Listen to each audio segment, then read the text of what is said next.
Senhor Jesus, Divino Mestre, agradecemos a Ti pela oportunidade que se renova, permitindo-nos que nos reunimos neste novo ano, novo ciclo de evolução, progresso, aprendizagem, buscando nos dotar de valores que vão favorecer a nossa vivência plena, transformação moral, autoconhecimento, para que nós, assim, bem municiados dos elementos extraordinários que a doutrina espírita nos oferece, possamos compreender os desafios, superar os obstáculos, ajudar aqueles que necessitam do pão material, do pão espiritual. Pedimos o amparo, a inspiração para os governantes, os governados, para que nós possamos realizar o melhor pelo nosso país, pelo mundo, pela nossa evolução, que haja paz, harmonia, concórdia, vivência plena do Evangelho, segundo os padrões que o Senhor exemplificou entre nós. Que assim seja.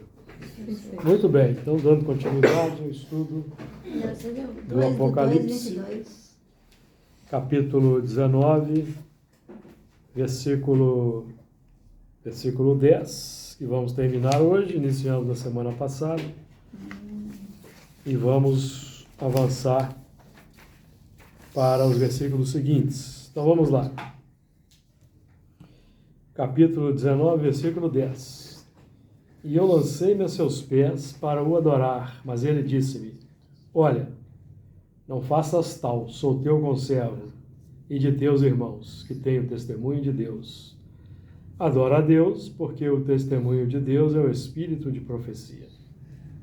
E vi o céu aberto, e eis um cavalo branco, e o que estava sentado sobre ele chama-se Fiel e Verdadeiro, e julga e peleja com justiça.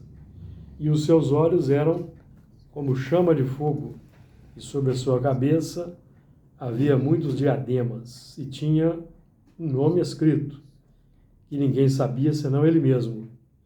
E estava vestido de uma veste salpicada de sangue, e o nome pelo qual se chama é a Palavra de Deus. Nós, na semana passada,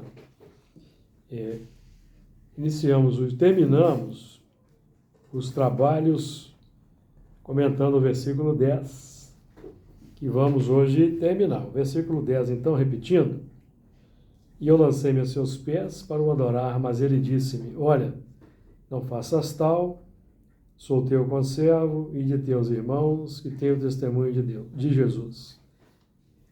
Adora a Deus, porque o testemunho de Jesus é o espírito de profecia.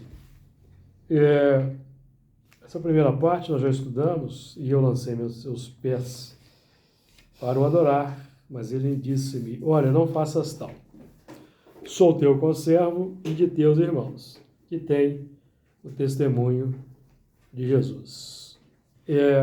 Então nós vamos notando que João, que é quem está aqui narrando esses fatos, por ele visualizados, teve esse movimento aí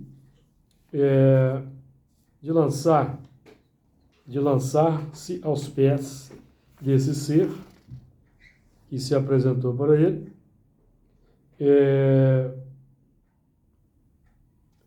e para o adorar.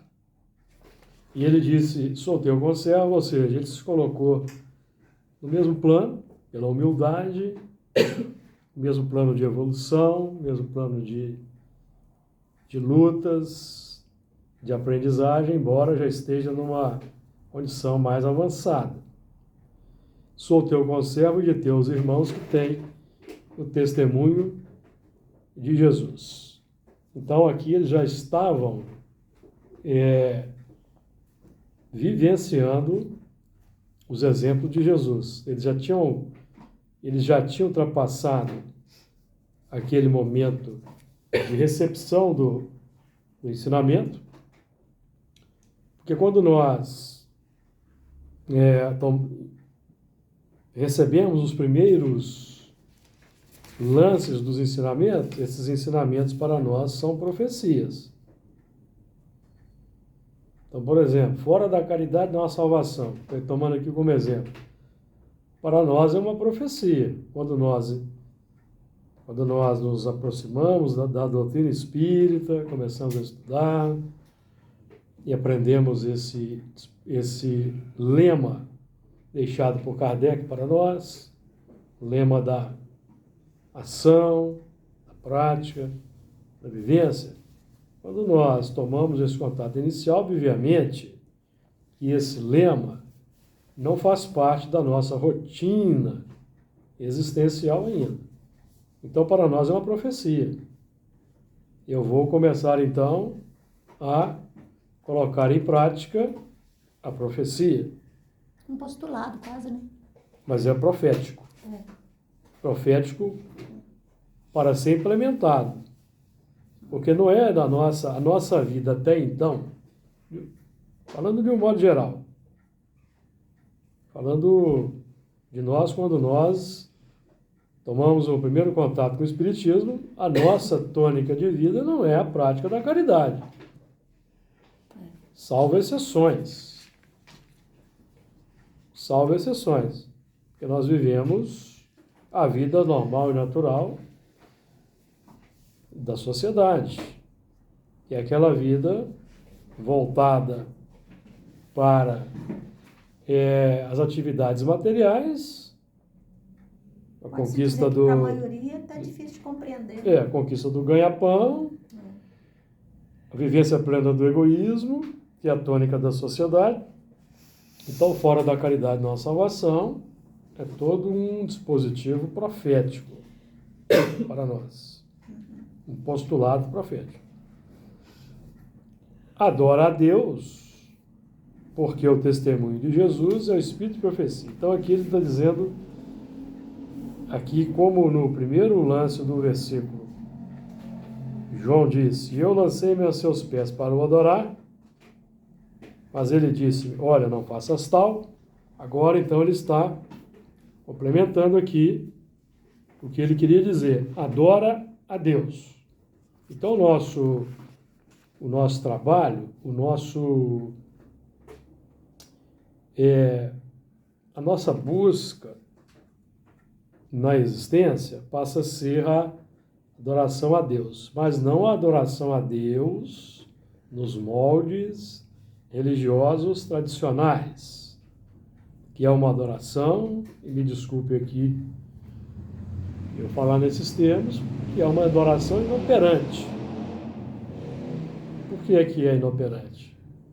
Porque se as igrejas não tivessem se desviado do propósito que Jesus exemplificou entre nós, ele não teria feito a profecia da vinda do Consolador, que viria restabelecer todas as coisas, nos fazer lembrar de tudo quanto ele dissera, acrescentar o que ele não pôde dizer. Por quê? O sistema que Jesus veio instaurar na Terra é o da vivência do amor, ativamente pela prática do bem, pela prática da caridade. Não mais o do sistema da adoração exterior, que era o sistema que era alimentado pelos judeus, incluindo nesse sistema o sacrifício de animais. Então, uma prática religiosa de cunho exterior, porque bastava que você, naqueles tempos, adotasse, observasse as leis fizesse o sacrifício. Então você estaria bem para com os preceitos religiosos. Mas os judeus eram exclusivistas, eram orgulhosos, eram egoístas. Então, o sistema era aquela religiosidade não havia se revertido em melhoria interior. Então, Jesus veio para trazer a verdade, retirando-nos daquela condição de inoperância na prática das leis. Que as leis deveriam ser praticadas. Então, o que acontecia? Os religiosos daquele tempo observavam as leis e, de ano em ano, executavam lá os rituais do sacrifício e os pecados eram perdoados. Então, eles continuavam na tônica, o que levou Paulo na sua epístola aos Hebreus, dizer que a prática dos sacrifícios, na verdade, era comemoração dos pecados. Vamos lembrar o que Paulo diz a esse respeito? Hebreus 10. Porque tendo a lei a sombra, versículo 1, porque tendo a lei a sombra dos bens futuros e não a imagem exata das coisas, nunca, pelos mesmos sacrifícios que continuamente se oferecem cada ano, pode aperfeiçoar os que a eles se chegam. De outra maneira, teriam deixado de se oferecer, porque, purificados uma vez os ministrantes, nunca teriam consciência de pecado. Nesses sacrifícios, porém, cada ano se faz comemoração dos pecados, porque é impossível que o sangue dos touros e dos bodes tire os pecados.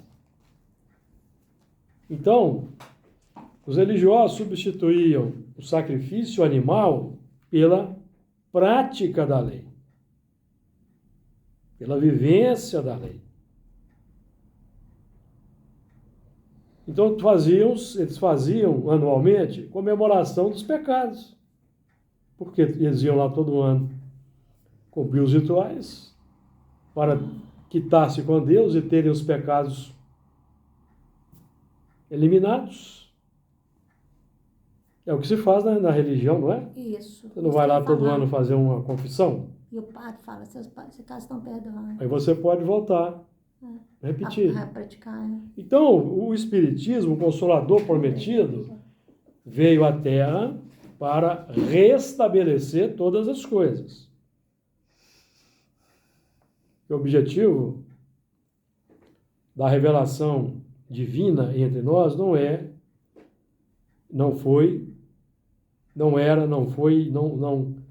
não deveria ser e se tornou observação exterior de prática religiosa. E é por isso que nós, espíritos, ainda temos muita dificuldade em vivenciar os preceitos espíritas, porque nós estamos condicionados a um sistema da barganha, a um sistema consumista, porque nós pagamos uma determinada cota, realizamos determinado ritual, compramos a absolvição, compramos a consciência tranquila, mas a consciência do pecado continua.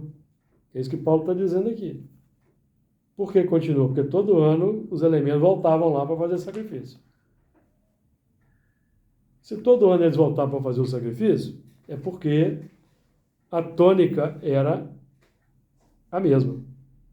Porque senão você não precisaria. Então, se você vai todo ano confessar os pecados, é porque você continua fazendo complicações. E o sistema que o Espiritismo inaugura é o sistema da vivência. É por isso que muitos de nós, condicionados pelas religiões de um modo geral, temos dificuldade em entender o Espiritismo em profundidade e compreender que o Espiritismo em profundidade, a filosofia espírita se contrapõe enfaticamente a todo o sistema em que se baseia a sociedade moderna. Se contrapõe. E a sociedade moderna, o sistema é a supremacia do forte sobre o fraco. Esse é o sistema que gera toda a miséria, porque é baseado no egoísmo, é baseado ainda na lei do mais forte, gera toda a miséria, gera toda a delinquência, e isso pode ser muito bem estudado por nós espíritas nos comentários que Kardec fez às questões 685A e 917 do Livro dos Espíritos, que é uma profissão de fé de Kardec, de como Kardec entendia o Espiritismo e qual é o propósito do Espiritismo na Terra, do ponto de vista da renovação da humanidade. Não é mais apenas uma filosofia de adoração exterior, de vivência. Então, o adorar a Deus, aí eu vou voltar no ponto que eu queria trazer aqui. O adorar a Deus para nós não é mais cultuar uma imagem, um ídolo. Não. Um ritual, né? Um ritual. Mas principalmente uma imagem, porque as religiões, de modo geral, a religião predominante, ao longo do tempo, a partir do momento em que o Império Romano adotou o cristianismo como religião oficial, aquele atavismo antigo dos romanos de cultuar imagens foi sendo inserido no cristianismo, e os deuses greco-romanos foram substituídos pelas imagens dos mártires, dos santos. Então o sistema continuou o mesmo, da adoração exterior. Certo? E é por isso. Aí, ao longo do tempo, foram surgindo as complicações. Infalibilidade papal, no ano 610. Criação do papado em 610. Infalibilidade papal em 1870. Tribunal do Santo Ofício, a partir do século XII. Gregório IX. Inclusive, essa história emergiu aqui no nosso trabalho na época da reunião virtual, vocês devem se recordar. Então, o adorar a Deus para nós espíritas está definido por Paulo, na dissertação que ele fez. Kardec colocou como conteúdo da questão 1009,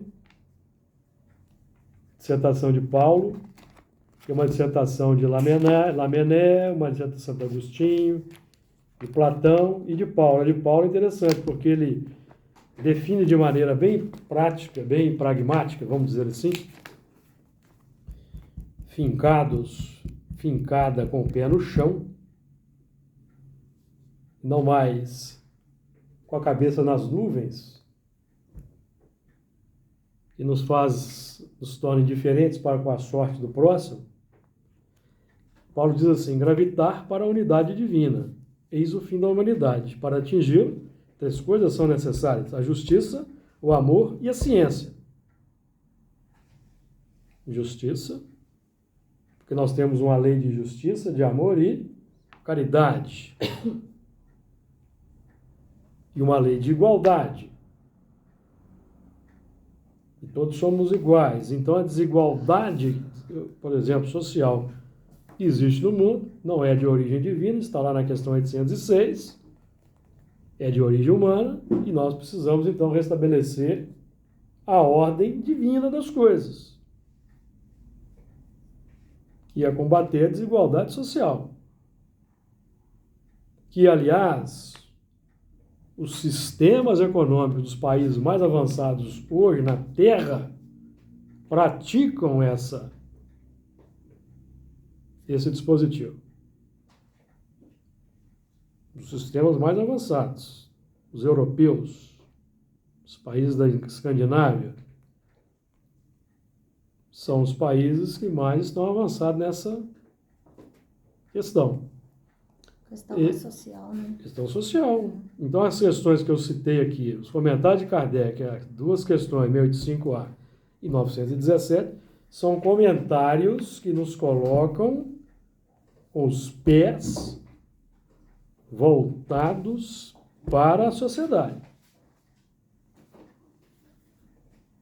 Para que nós renovemos o mundo. Então, lá tem vários dispositivos que podem ser perfeitamente adotados por qualquer espírita que tenha vocação política e queira se candidatar. Tem algum espírita candidato? Quer saber uma plataforma digna do espírita? Pega esses dois comentários de Kardec, 1085A e 917. Já tem ali uma plataforma extraordinária para ele buscar vivenciar no mundo. Porque a doutrina espírita não é mais uma religião que veio nos alienar dos problemas humanos, sociais, nos colocar com a cabeça simplesmente voltada para os mundos superiores. Não, veio para nos chamar a atenção para a necessidade da ajuda ao próximo. Fora da caridade não há salvação. Então, na caridade nós vamos incluir, não vamos só incluir dar a vara para o elemento pescar, mas ensinar a pescar. Dar o pão, o emprego, a educação, a saúde, o salário, a dignidade humana, a moradia, tudo isso faz parte de um sistema social digno daquele que se candidata a um cargo público dizendo-se cristão. Esse é o foco, porque Jesus veio nos mostrar a carência humana. Então, o adorar a Deus aqui para nós é praticar a justiça, o amor e a ciência. Porque se nós não buscamos com muita ênfase esses três dispositivos, nós vamos continuar cultivando o que é contrário. O que é contrário à justiça, o amor e a ciência? O ódio, a injustiça e a ignorância. E são opostos. Se eu não observo a ciência, não pratico o amor e não vivencio a justiça, eu estou mantendo no meu coração o egoísmo. O egoísmo, aprendemos na questão 171, é pai do ódio, da iniquidade e das condenações do próximo. A iniquidade é a injustiça aplicada. Então, se eu pratico a justiça, eu destruo a iniquidade. Se eu cultivo a ciência, eu destruo a ignorância. Se eu pratico o amor, eu não tenho espaço para o ódio no meu coração. Então, lamento informar, mas quem odeia e se diz cristão está meio fora de foco. Perdeu o rumo. É uma nau sem rumo no mar da experiência humana. Adoro a Deus, porque o Espírito de Jesus porque o testemunho de Jesus é o Espírito da profecia. Então a profecia é, fora da caridade não há salvação. Profecia para nós que somos egoístas. Somos orgulhosos. Qual é o espírito dessa profecia? Testemunho de Jesus. É o que Jesus praticou. É o que ele testemunhou. E é por isso que ele é modelo e guia. Por isso que ele é modelo e guia. Agora, a pergunta que temos que fazer é, de fato, Jesus, no meu dia a dia, na minha vida particular, é meu modelo e guia? Porque isso implica numa vivência totalmente diferente dos padrões que a humanidade considera naturais e normais. Os padrões normais para muita gente são viciações, questão 895, que nós sabemos aqui que já não devemos mais manter. Isso, certo, é aceitável, porque nós não vamos condenar o próximo. Está lá na questão 171. Só entre os egoístas se encontra o ódio, a iniquidade e a condenação. Nós não vamos condenar aquele que é vicioso, mas nós temos que dar o exemplo contrário. Não podemos ser viciosos. Até podemos, mas não devemos mais. Se somos, vamos combater.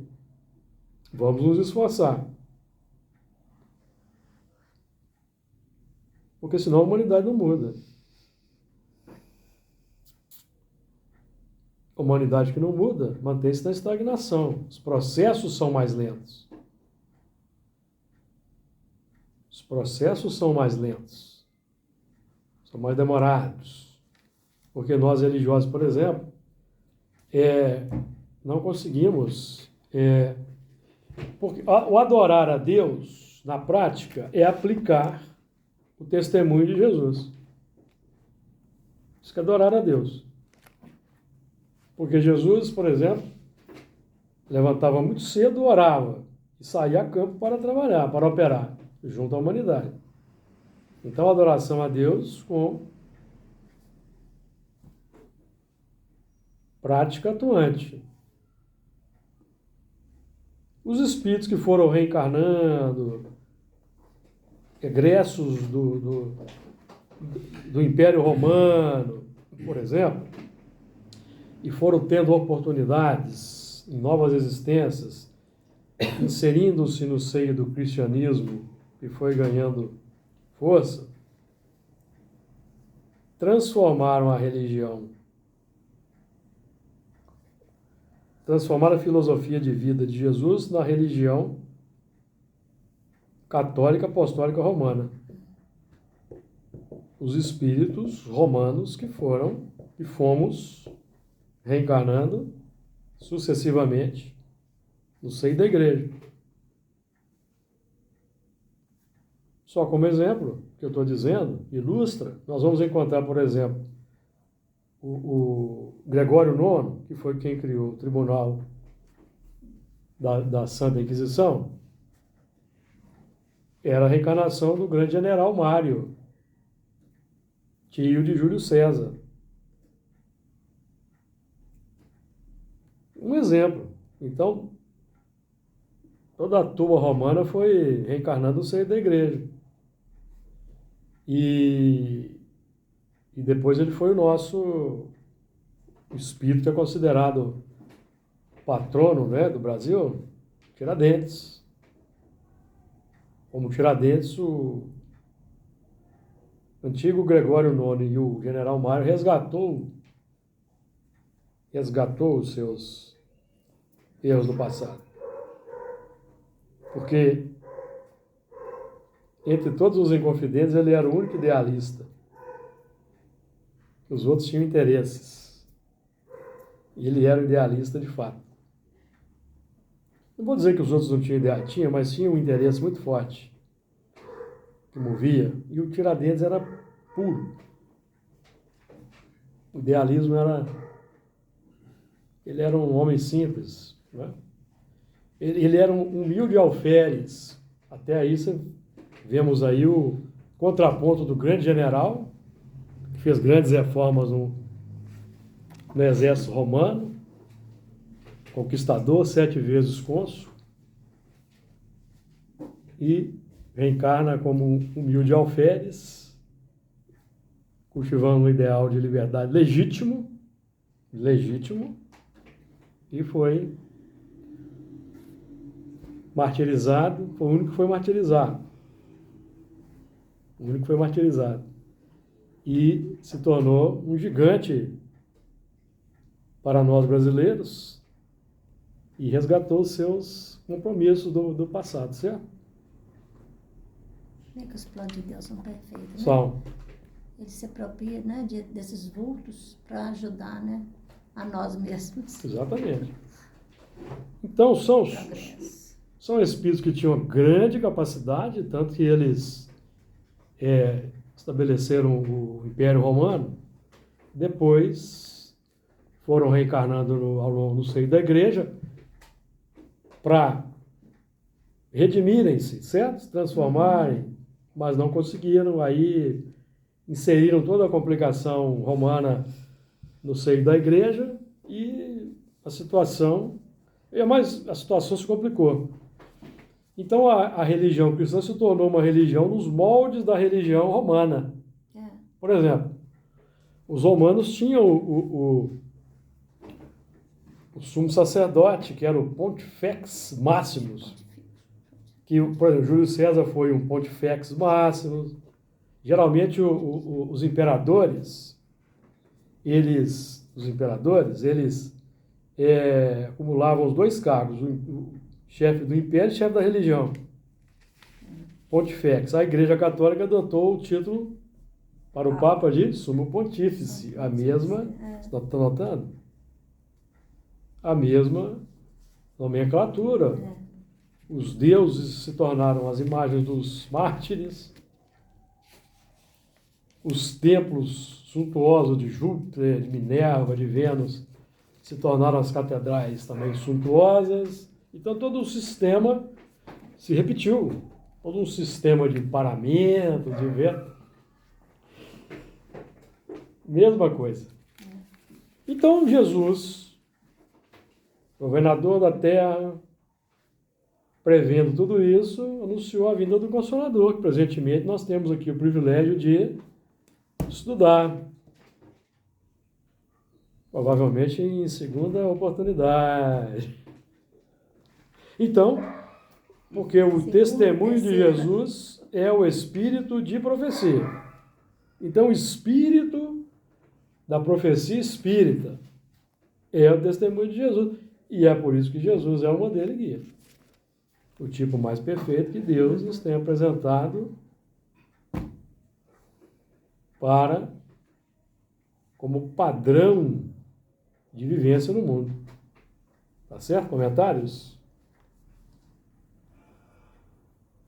Versículo 11.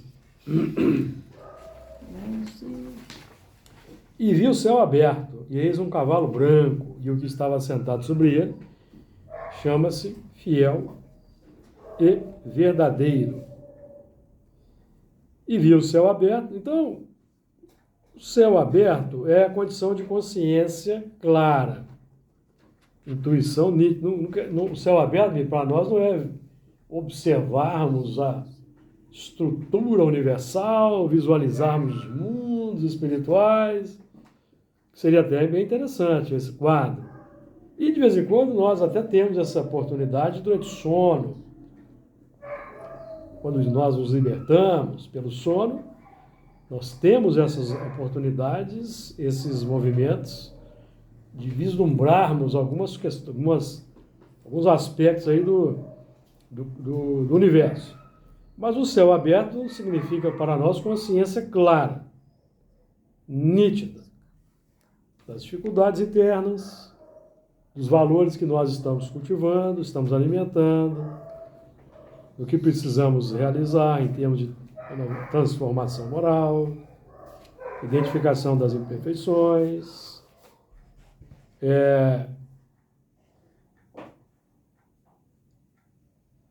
E esse céu aberto aqui que nós vemos é sem intermediários. Nós não temos mais os intermediários.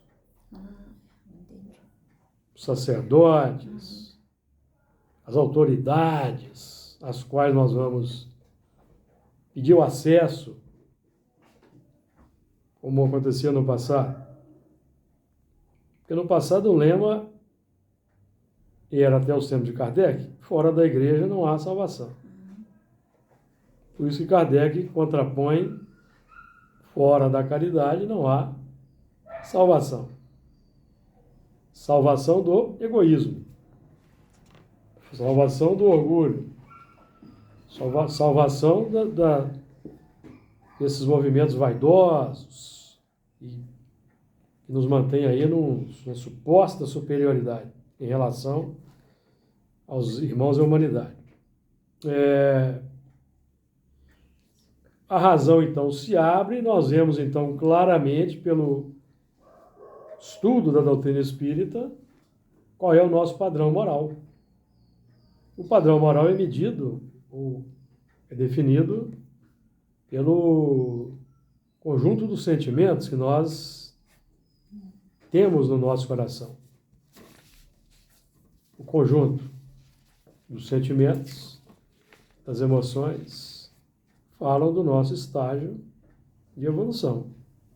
Nós temos, na linguagem dos espíritos, sombras e luzes. Sombras e luzes. É por isso que na regeneração a alma penitente encontra a calma e o repouso e termina por se depurar.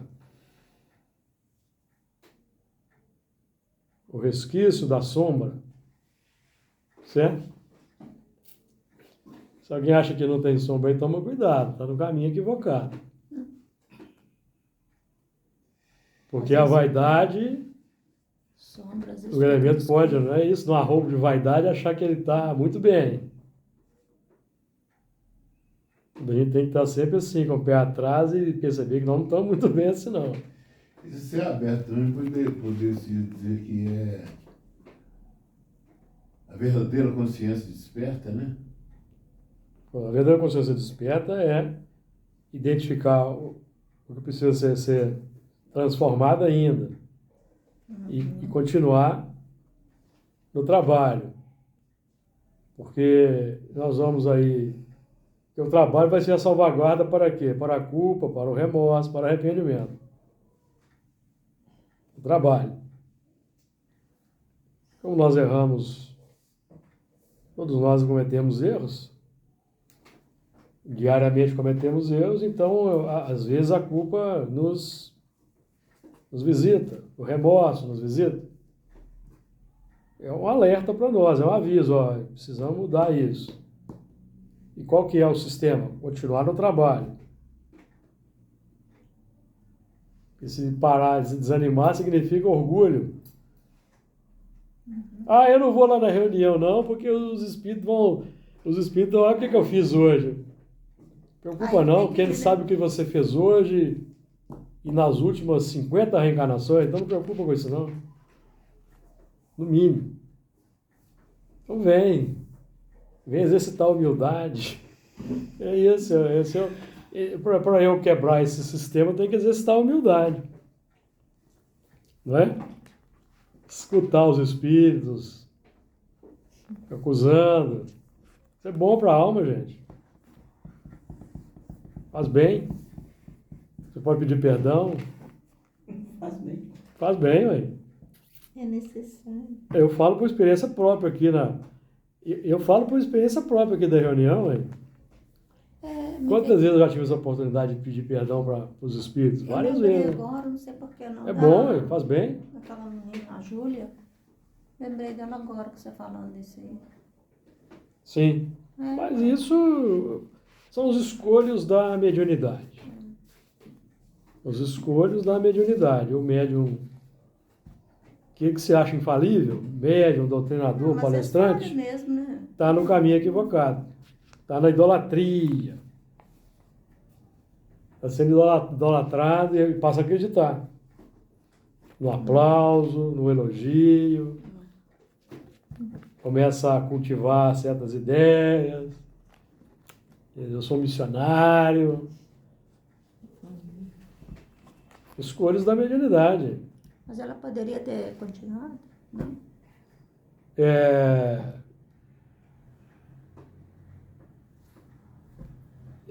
Os escolhas da mediunidade pegam todos nós pelo contrapé, entendeu? Todos nós somos pegos pelo contrapé. De darmos... Por que acontece isso? Porque nós abrimos mão do estudo. A doutrina espírita é para ser estudada sistematicamente. Para a gente não esquecer, porque a gente começa a esquecer de certas coisas quando não estudamos sistematicamente. Então é preciso estudar sistematicamente. Porque a gente estuda aqui sistematicamente. Nós estamos estudando Apocalipse? Estamos, mas graças ao trabalho do Honório Abreu, que é assentado na codificação. Então aqui a gente só reforça, acrescenta o conteúdo da codificação que está aqui inserido de forma natural. Nós aqui vamos falar da questão tal, o texto tal, no sistema miudinho aqui de análise, porque nós somos estudiosos do Espiritismo. E nós ainda não esgotamos a aprendizagem, nós esgotamos o assunto, porque nas entrelinhas tem muita coisa. E tem muita coisa que muito espírita não gosta de estudar, como esses dois textos que eu citei de Allan Kardec. Comentário de Kardec, a questão 1085A, 917. E o texto de Kardec, também dele, no Evangelho segundo o Espiritismo, capítulo 9, item 5, texto dele, que se associa a esses dois que eu citei. Que são um desenvolvimento da questão 806, da desigualdade social, está ali sinteticamente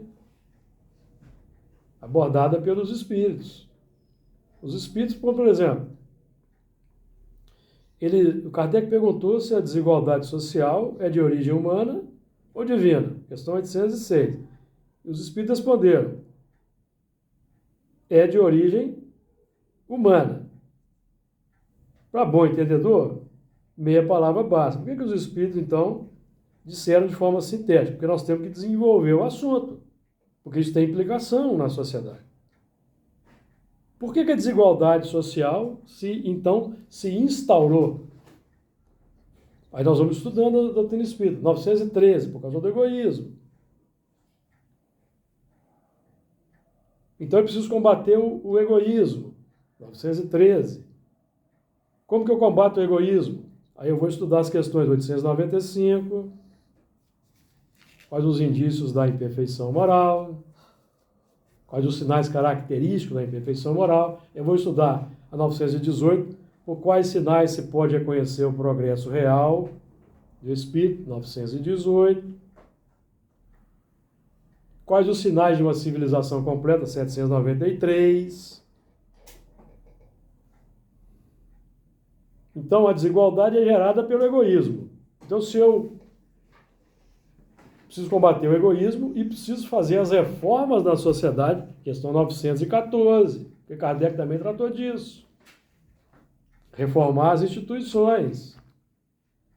Porque há quem pense, e vocês vão encontrar pessoas fazendo essa pregação, que primeiro nós temos que nos transformar moralmente. Não. O tripé que Kardec, que os Espíritos colocam para nós, é uma ação tríplice. É uma ação tríplice. O combate ao egoísmo, a reforma dos hábitos e das instituições que retroalimentam o egoísmo. Então eu tenho que destruir os templos, os seus fundamentos. Então tem implicação. Mas quem gosta de ouvir esse tipo de discurso? Porque isso tem implicação político-ideológica. Tem implicação político-ideológica. Então, a doutrina espírita está sentada fortemente nesse tripé. Transformação moral, reforma das instituições, transformação do mundo.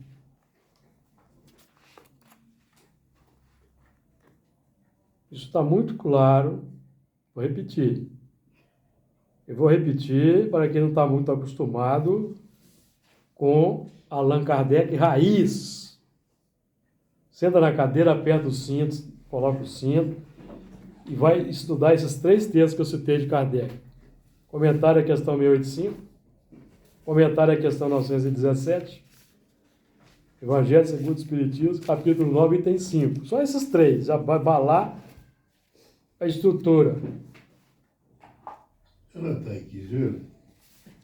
Eu vivo repetindo isso, meus estudos aqui. Está no ano. Júlio, mas se eu não anotar, Deixa eu te falar. Pode falar enquanto ele anota lá. O seu povo é assim mesmo. Que povo? O seu povo aqui, eu não lembro de nada dele só. Ah, o seu povo está falando. Nossa, São nossa, vocês, né? estudando aqui. Não sei vocês, ele fala. Aí tá. Aí eles têm de número, né? Nem sabe. Gente, mas isso aí. Transformação moral da Tá, a gente- instituição, porque- instituições Oitocentos e não sei quanto. e justiça. Hein? Como é que é? Qual que é o nome? É porque esse é o tripé. Quando Não, você, pois é, quando você, transformação quando moral. você fala em lei de amor, de justiça e caridade, Capítulo 9 você está falando de do Evangelho.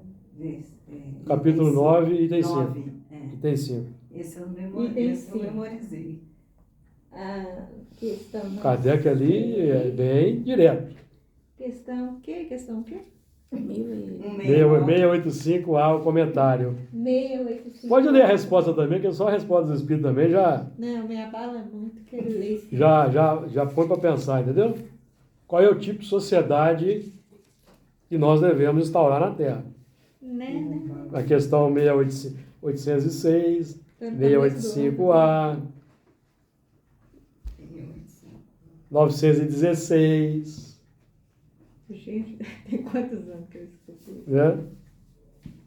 Né? 793, a civilização completa, Na próxima nós vamos lembrar. né? Misericórdia. Isso tudo tem que ser instaurado na Terra, amigos, porque o regime da Terra é do egoísmo. Quando fica lendo isso. O regime da Terra é o do egoísmo ainda, a lei do mais forte. Né? Então, o céu aberto é tomar conhecimento. O Espiritismo, por exemplo, para ser estudado, e olha que nós, de vez em quando eu ainda me surpreendo com algumas coisas do Livro dos Espíritos. Você. Eu ainda me surpreendo com coisa, lógico. 685A. 685. Resposta e comentário de Kardec, 917. Você pôs 917? Não. 17 ou 16? Plataforma para um candidato político espírita, que se fala que é espírita. Porque tem candidato espírita aí. Mas tá na complicação. Está eleito. Depois eu falo para vocês em off. Abraçado com a complicação. Logicamente que eu não vou falar o nome aqui, certo? Porque nós estamos gravando esse estudo, Estamos encaminhada, né? certo? Não vou. Não...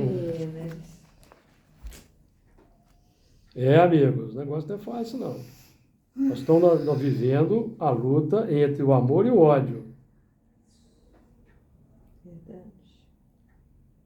Quem se manifesta com ódio e é espírita precisa rever os seus conceitos.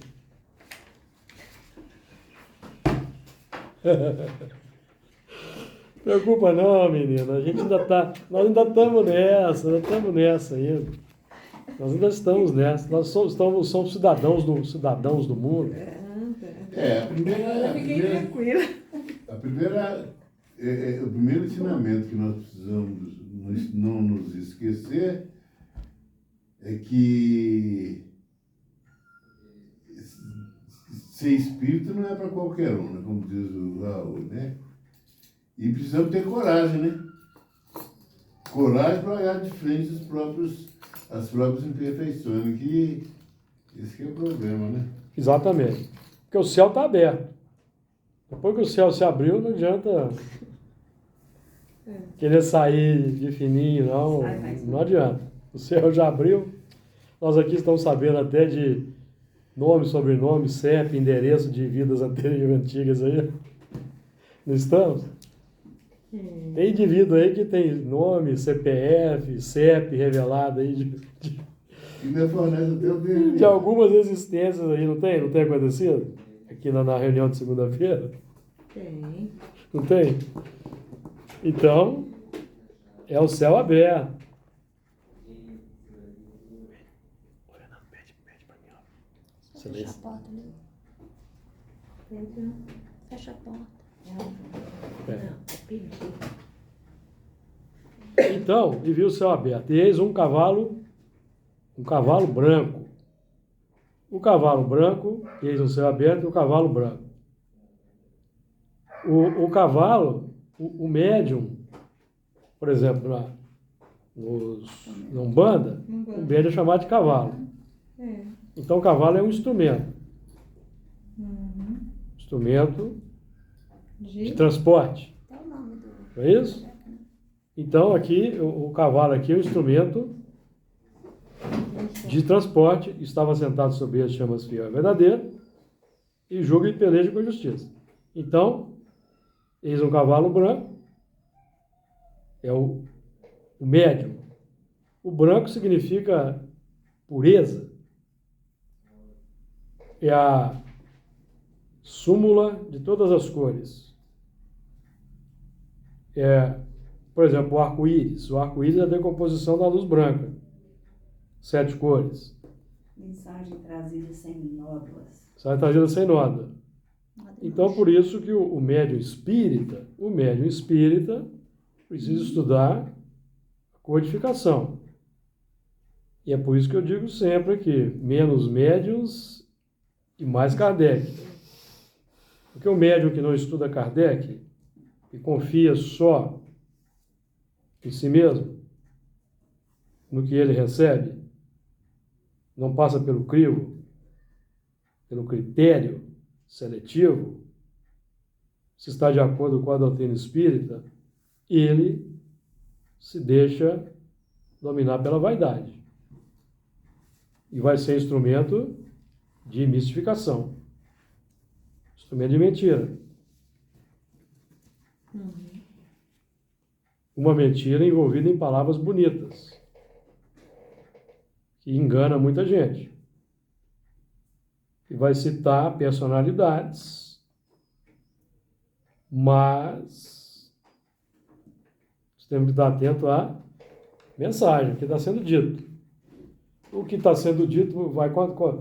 Se o que está sendo dito contraria os preceitos morais básicos que nós já conhecemos, tem que ser descartado.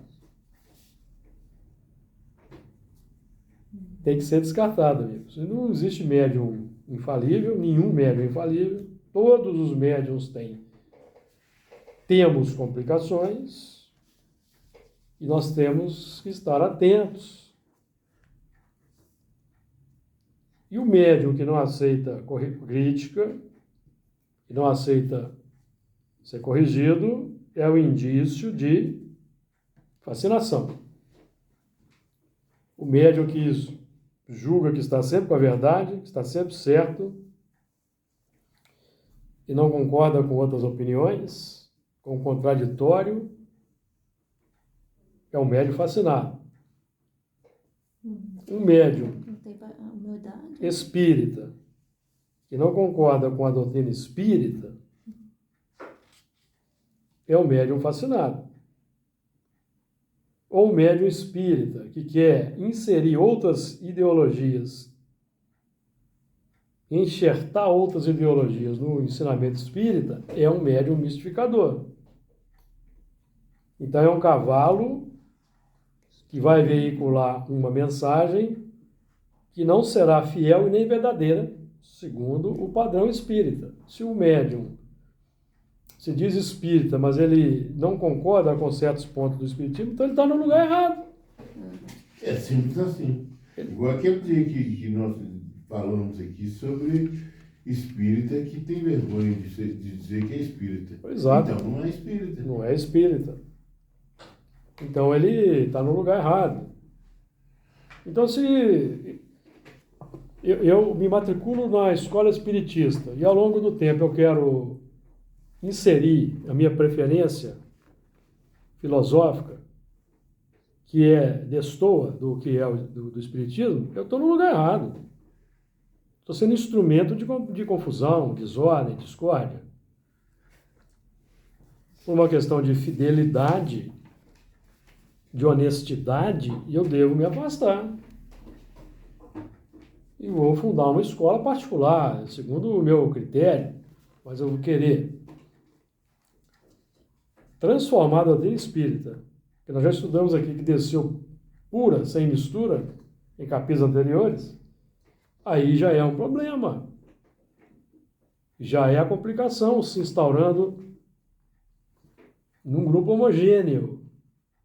Um grupo homogêneo. Então, quem é esse cavalo branco?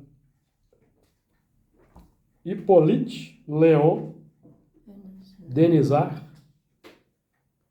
Rivaillot. Hippolyte significa cavalo de pedra. Hipólito. Cavalo. Cavalo. Lito é pedra. É latim, né? Não, aí é francês. Hippolyte, né? Francês. Então, Hippolyte Léon. Olha aí, um leão. Outro símbolo forte.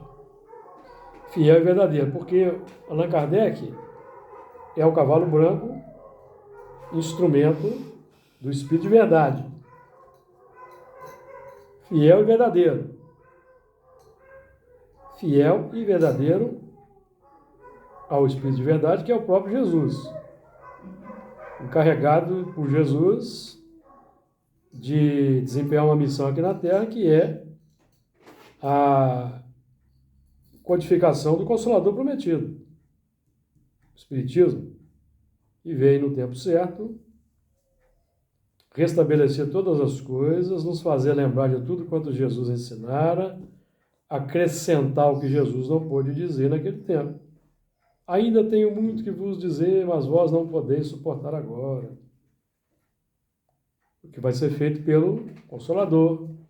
Então, por isso que nós estudamos aqui com muita ênfase a doutrina espírita, codificação, porque nós ainda somos aprendizes. Temos muito a aprender no que está aqui registrado para nós nas questões, principalmente nas entrelinhas. As entrelinhas. E estudar para nós formarmos uma mentalidade espírita de profundidade, porque é uma doutrina alienante? Não, é uma doutrina que visa qualificar a nossa vivência no mundo material.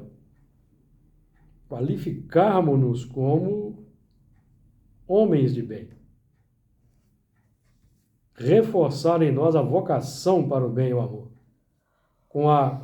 acrescentando a comprovação da imortalidade da alma, das consequências das ações no mundo, na vida futura, no mundo espiritual e nas próximas existências. Então, é uma doutrina robusta,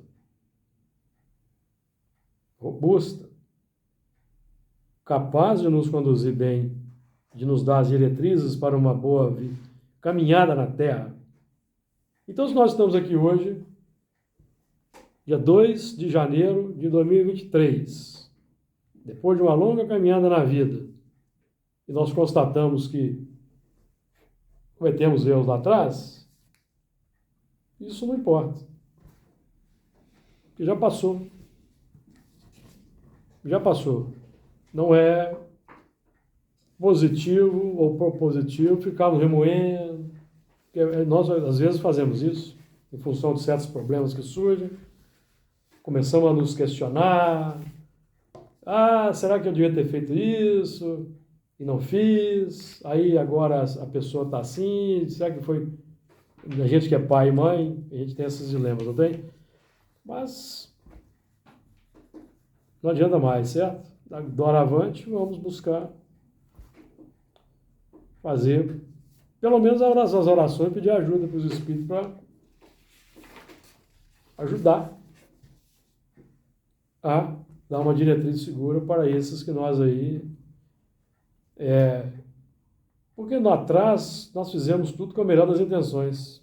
A gente vê isso constantemente, muitos pais, né, se culpar pela má conduta dos filhos. Se a pessoa fez o melhor alcance, não tem que se culpar nada. Fazer o quê? E o melhor alcance, porque o melhor alcance hoje é diferente do que era naquele tempo. Sim, sim. E às vezes nós não podemos hoje olhar ontem com os olhos de hoje, Não dá. certo? Porque nós hoje temos mais sabedoria, temos mais conhecimento. Uhum.